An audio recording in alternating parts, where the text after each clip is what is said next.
Alright. I should stop being a little bitch. I'm a little bit better, unlike my last video where it sounded like I smoked 2 packs of cigarettes. I'm feeling a bit better. Got this medication going on. Should stop being a little bitch. So without further ado, let's get on with the video. Clowns. We all remember that when we were young children, we were either entertained by a clown or shitting our pants seeing a clown at one of our birthday parties. And I get it. We all understand why Chucky Finster has a huge fear of clowns, or is what we know today as coulrophobia. We've seen such creepy and crazy clowns like the Joker, Pennywise, Ronald McDonald, Sean Cran, the Insane Clown Posse. We get it. Everyone has a huge fear of clowns or coulrophobia. But one man brought coulrophobia to its most extreme, being a pillar in his own community and yet stored in a bunch of corpses in his crawl space. Yep, we are talking about him. The killer clown himself, John Wayne Gacy Jr. Shall fight with growing confidence and growing strength in the air. We shall defend our island, whatever the cost may be. Hey everybody, this is Atticus the Death Miller, and welcome to another episode of the Death Metal Historian. Happy Halloween to all y'all ghouls, ghosties, slashers, necrophilics, and big titty e-girls with their Halloween specials going on OnlyFans. And today's episode, we are going to be talking about one of 2 infamous serial killers in Chicago's history, John Wayne Gacy Jr. I figured I would make a video on John Wayne Gacy Jr. since I made Jeffrey Dahmer around in May of this year, and I figured since it's the spoopy poopy season, why not make a video on one of the most terrifying serial killers that dressed like a clown. So, without further ado, let us begin.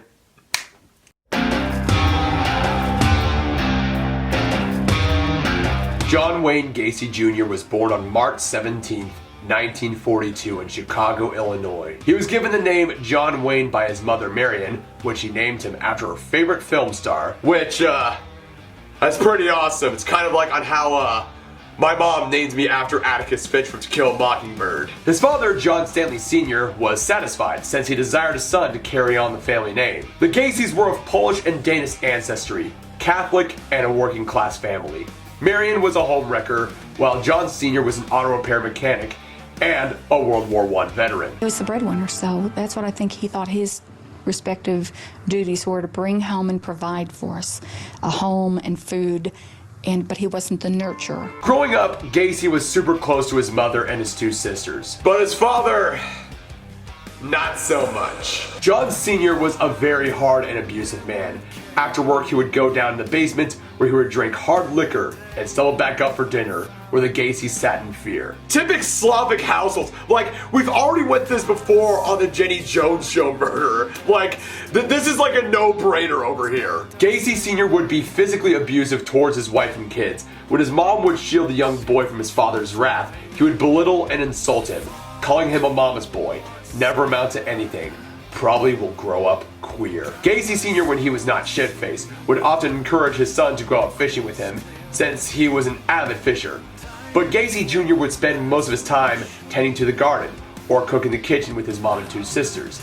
This agitated and angered Gacy Sr. more. When he wanted to work on flower beds that he put in around the house, it was like, the sissy thing to do. And Dad was very vocal about that. Now, this is just what I have to say over here. I know that a lot of people will say that this does not exist here or there, but in a way, this could be a big lesson to learn that toxic masculinity does affect people, especially children's developmental growth throughout their existence. I mean, when you have a person like Gacy Sr. going around saying shit like, oh, you're tending to the gardens? That's the sissy thing to do. Oh, you're going cooking with your mom and your sisters? That's the sissy thing to do. I hate to break it to you, but cooking is not a gender thing, it is a fucking human thing. I mean, one of my current job right now is basically cooking. So that is what is going on. It is just a universal working thing. But yeah, toxic masculinity was proliferating from Gacy Sr., and this really has done a lot of psyche over Gacy later on in the future. Another thing that Gacy Jr. realized while growing up, he was different from the other boys. One occurrence was known when he had his friend Barry Buscelli over at his house. Johnny had his mother's silk panties and bra sitting in a bag in his closet. I was astounded. I said, Johnny, what are you doing with those things? And he said to me, he said, I wonder if I ever dressed up as a woman, how I would look. Gacy was confused about his sexuality. Whether he was gay, trans, or bisexual, no one knows. But we do know later on that he did have the gay in him. Sadly, he was born at a time where LGBT rights were leagues away and decided to bury that secret the best he could. For it had gone out, it would anger Gacy Sr. a lot more. Gacy was an overweight and unathletic kid. Because of a heart condition, he was told to avoid all sports at school. During the 4th grade, Gacy began to experience blackouts. He was hospitalized on occasion because of these episodes, and also in 1957 for a burst appendix. Gacy later estimated that between the ages 14 and 18, he had spent almost a year in the hospital and attributed the decline of his grades to missing school. His father suspected these episodes were an effort to gain sympathy and attention, and openly accused his son of faking the condition. I mean, he was just overbearing. I was dumb and stupid, never would amount to anything. With the constant setbacks and the overbearing insults and abuse by his father, Gacy simply just said, "Fuck it! Fuck you, Dad! Fuck you, I'm out!" And drove down to Las Vegas, where for 3 months he worked at a mortuary, sleeping in a cot. It was after one incident where he had some, relations with a teenage corpse. He felt shook and decided to head back to Illinois. After making it back to Illinois, Gacy was determined from this point to make a name for himself and to show his father that he can make it and will amount to anything. And he was all shit!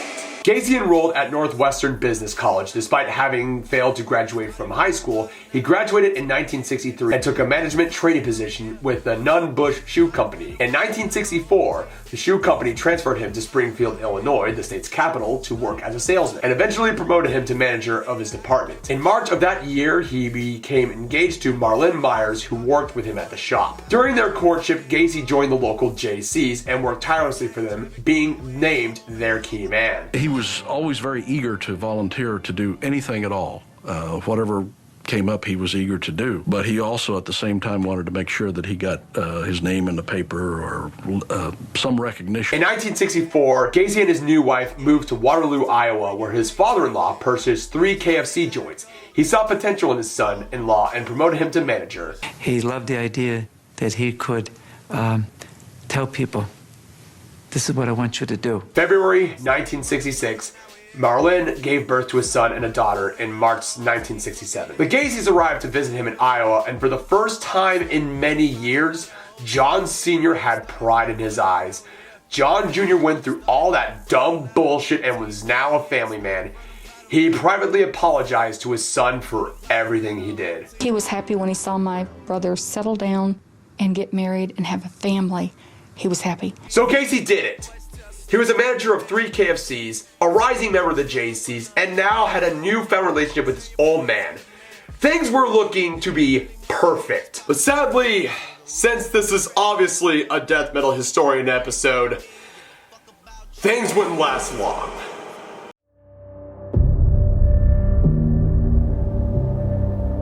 With all of this great newfound success, Gacy had a dark side brewing within his closeted sexuality. He opened a club in his basement where his employees could drink alcohol, play pool. Although Gacy employed teenagers of both sexes at his restaurants, he socialized only with the young men. Gacy gave many of them alcohol before he made sexual advances. If they rebuffed him, he would claim his advances were simply jokes or a test of morals. He would often recruit many JCs, this way showing off stag films and host orgies in different places. One day, Gacy's sister Karen Kuzma came over to visit with her husband, quickly seeing the change in Gacy's home life. He said, sometimes we don't always go home with the same persons we came with. I really thought it was a joke, but when it came time to go home, he took somebody else home to their house. That was the first time I felt I didn't know my brother, that I didn't know him. But this was all small fry compared to with one act that he would do. In August of 1967, Gacy invited 15-year-old Donald Voorhees to his house. Donald's dad was a fellow JC. Gacy played a stag film for the young boy and encouraged him to drink alcohol. Right then and there, Gacy forced himself on the young Voorhees, adding, "You have to have sex with a man before you have sex with a woman." After he was done, he threatened the young boy that he had ties with the mob if he even ratted him out and paid him for his silence. Gacy even went further, persuading one of his employees, 18-year-old Russell Schroeder, to physically assault Donald. Eventually, Voorhees evaded a brutal attack by Schroeder where he reported the police, arresting Schroeder, where he ratted out Gacy. Gacy was then arrested on November 7th, 1968. Gacy pleaded guilty to a sodomy charge. He claimed that Voorhees offered himself to Gacy and was acting out of curiosity. Obviously, a jury found this bullshit. He claims that he was sexually abused by me, and in essence, he was blackmailing me for it. Now, what it boiled down to was oral copulation. Why the fuck you lying? Why you always lying? Oh my God, stop your fucking lying. He was then convicted and sent to Anamosa State Prison on December 3rd, 1968. His wife filed for divorce the following year. Gacy lost everything. He lost his job, he lost his political position, he lost his family, but the biggest blow would be that on Christmas Day, 1969. Gacy found out the terrible news that his father, John Sr., passed away from cirrhosis of the liver. Gacy, after hearing that news, got down on all fours and had a legit mental breakdown. He felt like he stripped him of any dignity. He was remorseful about that, that he disappointed him in such a way that it killed him. I mean, imagine many years being abused by your old man. Then you finally made it big. And then you had a reconciliation with your dad. Then you fucked it all up. And you thought he died of a broken heart. Like, goddamn, man. Just goddamn. That has got to suck so much. But this did not deter him from his natural charm. He was a model prisoner who made good impressions with the staff, the warden, and even did a fantastic job as the head cook, making the prison food, which we all know how disgusting prison and hospital food is, right guys? I can say unreservedly that the quality of the food improved dramatically. One thing John was a very, very, very fine cook. And he understood something that traditionally folks who cook in prisons don't understand. He understood the use of spices. But just look at this interview that he was a part of in his documentary called Christmas in Anamosa.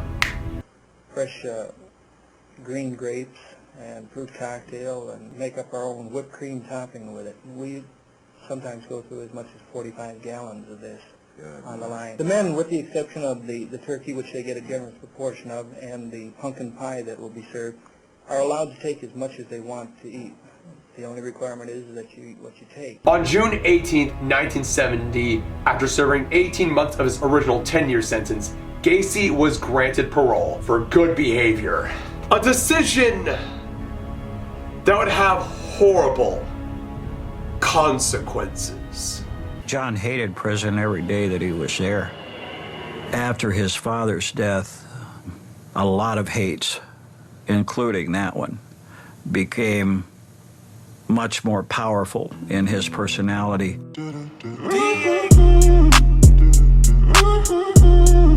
On June 30th, 1970, Gacy returned to his home in Chicago. Even though he lost everything, he was determined to make a fresh new start and be better than ever. He took a job as a short order cook where he saved every penny he made. With some financial help from his mother, he bought his house in 8213 West Somerdale Avenue. There, that house would be infamous of what he will do in the future. But we will get to that later. In August 1971, Gacy met up with an old high school sweetheart named Carol Huff, who was a divorcee. There they became engaged, and Marion moved out to give the new couple their privacy. Carol also had 2 daughters from her previous marriage, and they quickly became attached to their mother's fiancé. On July 1st, they became married. It was where Gacy really began to quickly rise back up on his feet. On that same year, he made his new part-time construction business, PDM, painting, decorating, maintenance. There, he would mostly hire young men and boys looking for work. Gacy also hosted a lot of parties in his house where he would dress as a clown. He would dress as a clown for charity work with the name Pogo. When I got into clown makeup, I regressed into childhood. It was fun being a clown because you could be yourself or just let yourself go and act a fool.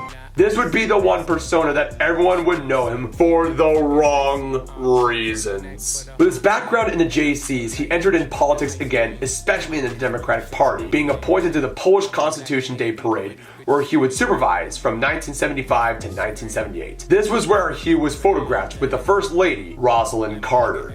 Gacy had done it. Gacy managed to rise up from his wrongdoings of the past to being a pillar of his community in his boyhood city.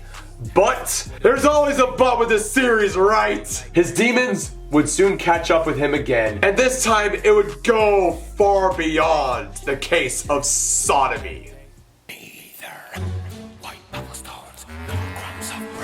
On January 3rd, 1972, 7 months before his wedding, Gacy was driving around until he spotted 16-year-old Tim McCoy.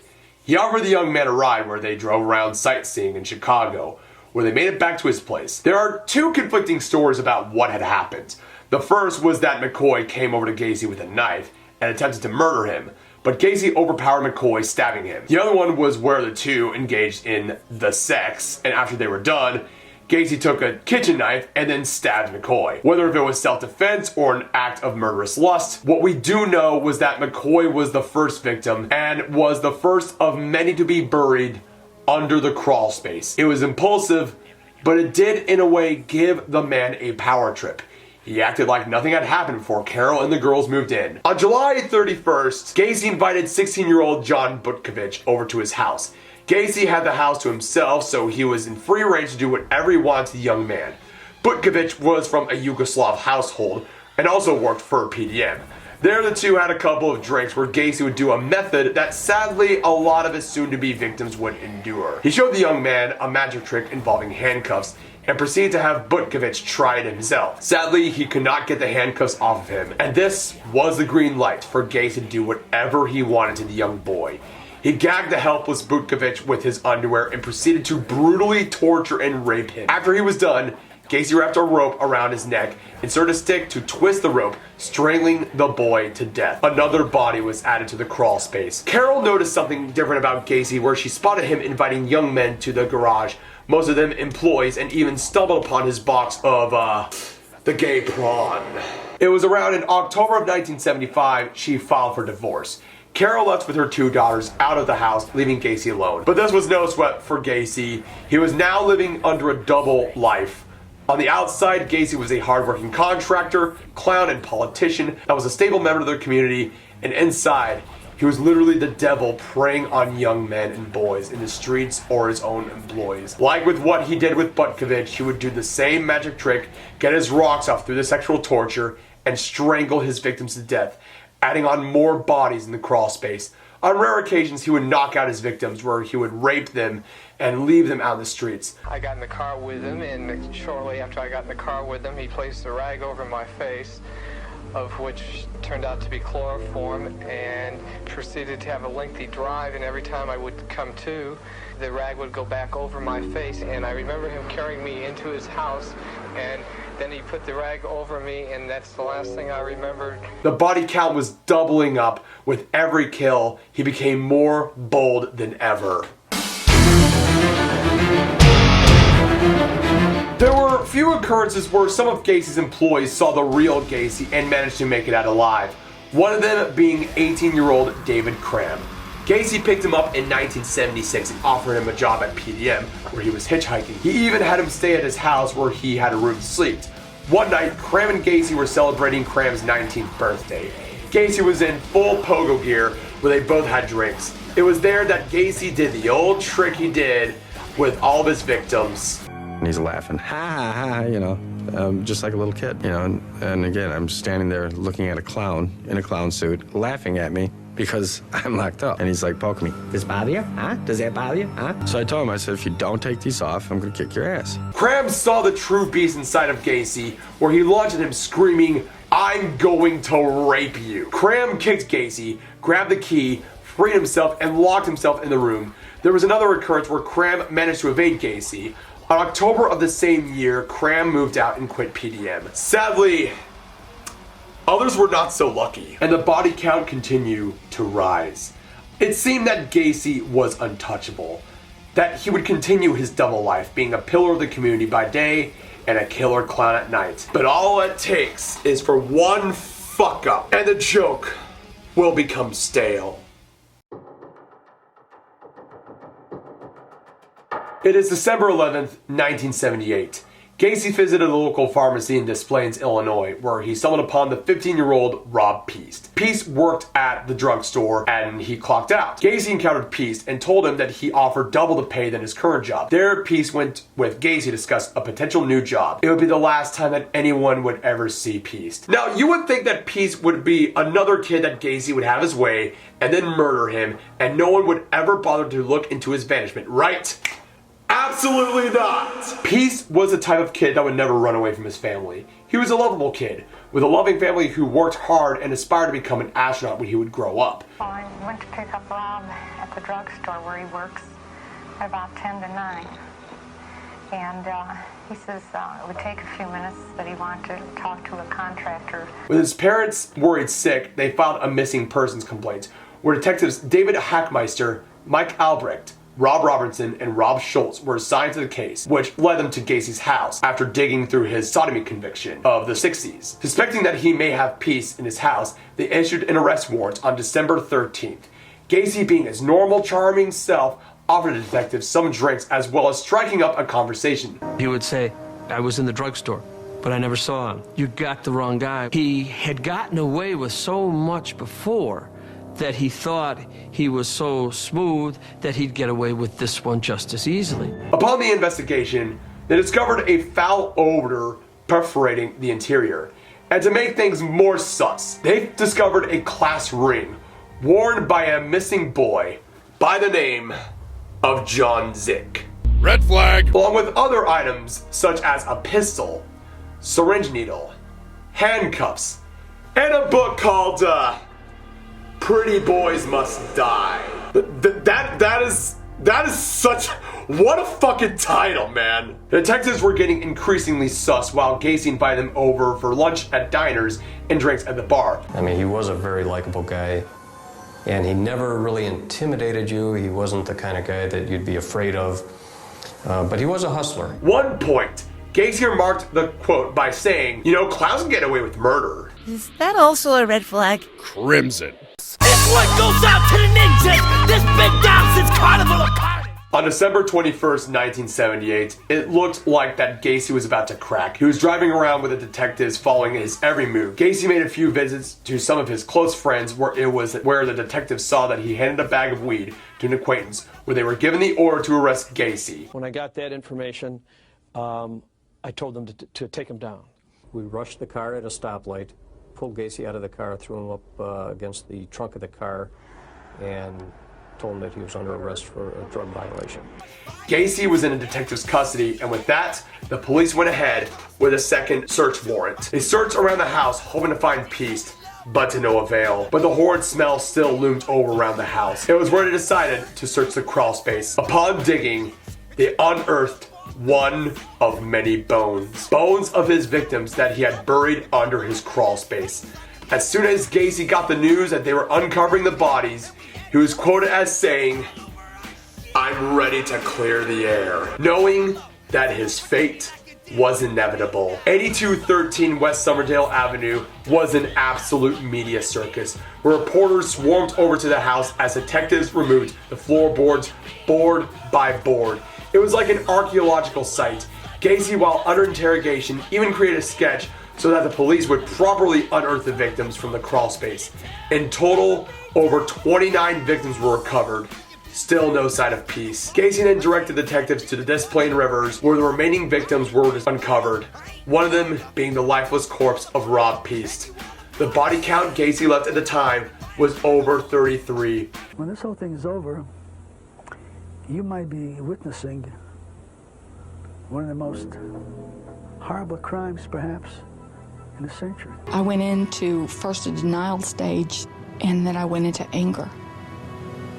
And I told him how much I just hated everything that he had brought upon us. Gacy was put on trial on February 6, 1980. He underwent a variety of physiological tests where he convinced the doctors he suffered from multiple personality disorder. On February 29th, Donald Voorhees, whom Gacy sexually assaulted in 1967, testified to his ordeal at Gacy's hands and his subsequent attempts to dissuade him from testifying by paying another youth to spray mace in his face and beat him. Voorhees felt unable to testify, but did briefly attempt to do so before being asked to step down. On March 12, 1980, the jury came with their decision. Gacy was found guilty for the horrific torture and murder of 33 young men and boys, and was sentenced to death.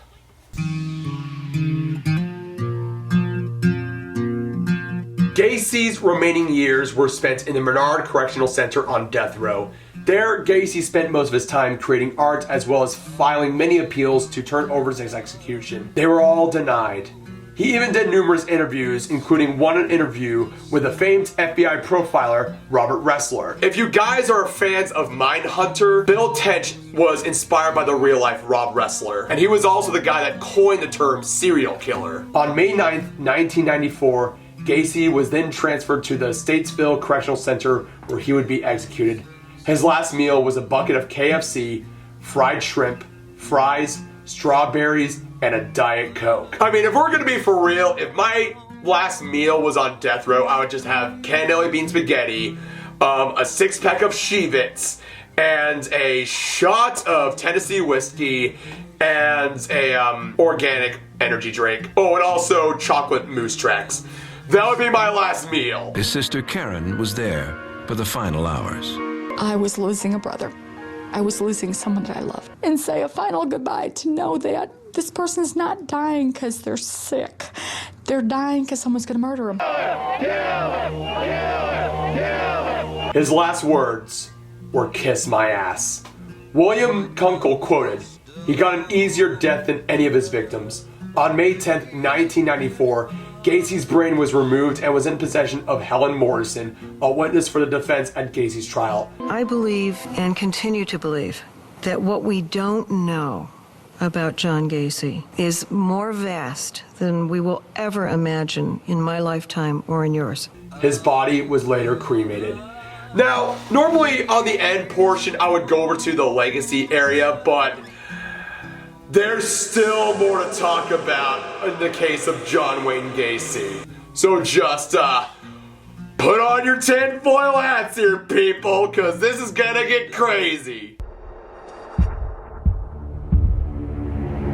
This portion is gonna be pretty Pizzagate-y, which you will know why. Retired Chicago police officer Bill Dorsch stated that he had reasons to believe that there may have been more victims buried in the grounds of the apartment building located at 6100 block of West Miami Avenue in Chicago, a property where Gacy was known to have been the caretaker for several years before his 1978 arrest. In 1975, Dorsch, then a Chicago police officer, observed Gacy, whom he knew on a casual basis, holding a shovel in the early hours in the morning. When Dorsch confronted him, Gacy said he was doing work that he was too busy to do during the day. Dorsch also said that several other residents in West Miami Avenue stated they had seen Gacy digging trenches in the grounds of the property in the early to mid 1970s. One of the first things Gacy told investigators after his arrest was that he had not acted alone in several of the murders, claiming that David Cram from earlier and Michael Rossi were two accomplices in the murders. He would lay out the trench. All right, this is where you dig, this is where you dig. And there was also comments about the time factor.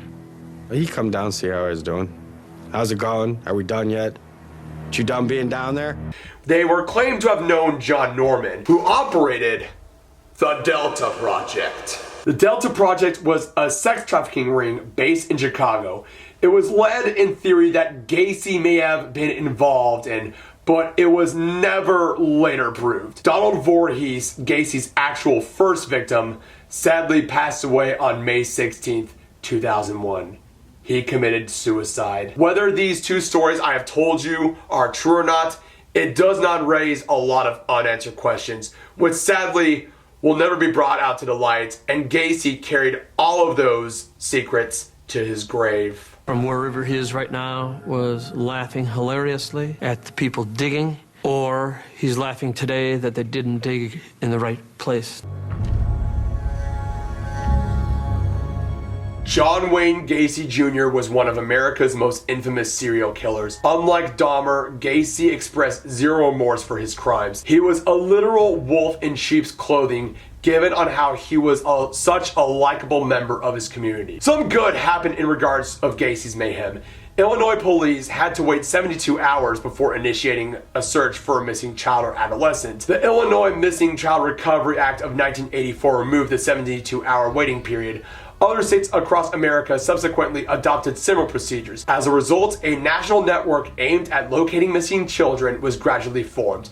This has since developed into the Child Abduction Emergency. But most of you people know this as the Amber Alert. Gacy's legacy in pop culture, though, is another story, where there are many books, movies, and documentaries on the killer clown. A sludge metal band named Acid Bath released their album When the Kite String Pops on January 1st, 1994, just a few months before Gacy's death. The album cover is actually one of Gacy's iconic paintings. Also, just so you know, a lot of people, including the man Sim, told me this, that, hey, did you know that Pennywise from It was inspired by John Wayne Gacy Jr.?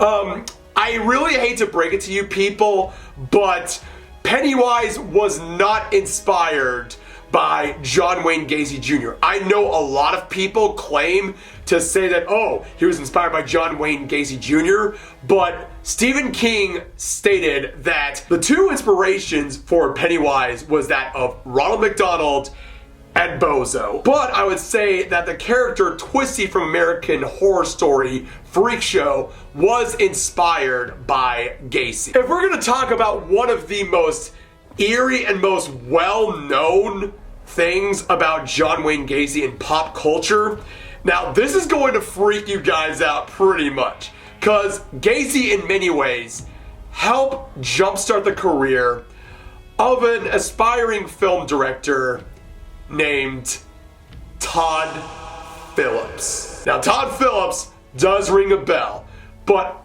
I'm just gonna say, just bear with me over here. So, Todd Phillips' first film was actually a documentary, which was called Hated in the Nation, G.G. Allen and the Murder Junkies. Yes, the absolute mad lad, G.G. motherfucking Allen. Now, why do I bring this up? Well, G.G. Allen was a known fanatic of serial killers, and he kept close ties and was very close to, you guessed it, John Wayne Gacy Jr. Hell, even the cover of the film was painted by John Wayne Gacy. But I know all of you are gonna mention this, but I'm gonna mention it right now. Todd Phillips' latest film, Joker. What does this have to do with Gacy? Well, for starters, if you look at the iconic clown makeup that Joaquin Phoenix had, it was in homage to Pogo. And then you have this scene right here.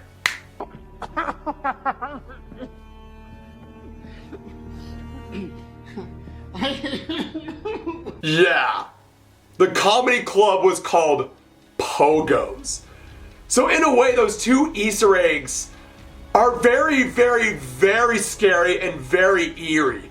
Somehow this was just Todd Phillips saying like his homage that he wouldn't be where he was at without a crazy, psychotic punk rocker where he would defecate and throw his shit on fans while shoving girls' heads to his pecker, and a serial killer. Like, my God. Gacy unfortunately left a very dark mark in the history of American crime, being one of, if not one of the most infamous serial killers on the Serial Killer Hall of Fame. Johnny was playing a role, like on a stage. That governor, that politician, that senator. You know, we talk here of all these things. He had the capability. And it's kind of scary to think that we don't know. I mean, we just really don't know. So what are your guys' thoughts and opinions on this episode of The Death Metal Historian? Did you like it? Did you dislike it? Do any of you guys live in Chicago? Do you have any relatives that grew up in Chicago during the time of Gacy's murders? Does any of your family members live in Des Plaines where they unfortunately saw the horrific spectacle where the detectives brought out the skeletons in Gacy's crawl space? Leave it all down on the comments below. And just like with every other Death Metal Historian episode, I have a Discord server. So if you guys follow me on Instagram, make sure to follow up on how you can get on Discord. Add me, just let me know that you add me on YouTube, and we'll work things out. And we also have a channel on the Discord server where we talk about future ideas for the Death Metal Historian. And stay tuned for more videos. So without further ado, ladies and gents, I am Atticus the Death Metaler. Hope you like this video. Subscribe to my channel. Links are down in the description below. Keep it metal, stay safe, stay healthy, and guys, have a very happy and very safe Halloween, y'all. Prost.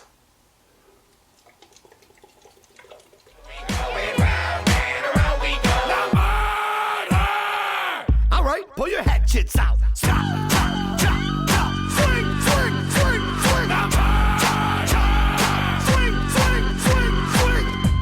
Uh-oh, here come the po-po, too much murder. And when they get here, they're gonna find out that we the shit. Come on, cause we the shit, we the shit, we the shit. What are we? Oh my God, I finally fucking made it. I know that my voice was absolute shit and I was just, oh my God, but this is a result of an entire week's worth of being sick and just your nose being Niagara Falls of snot. This is the result, people. The shit I do.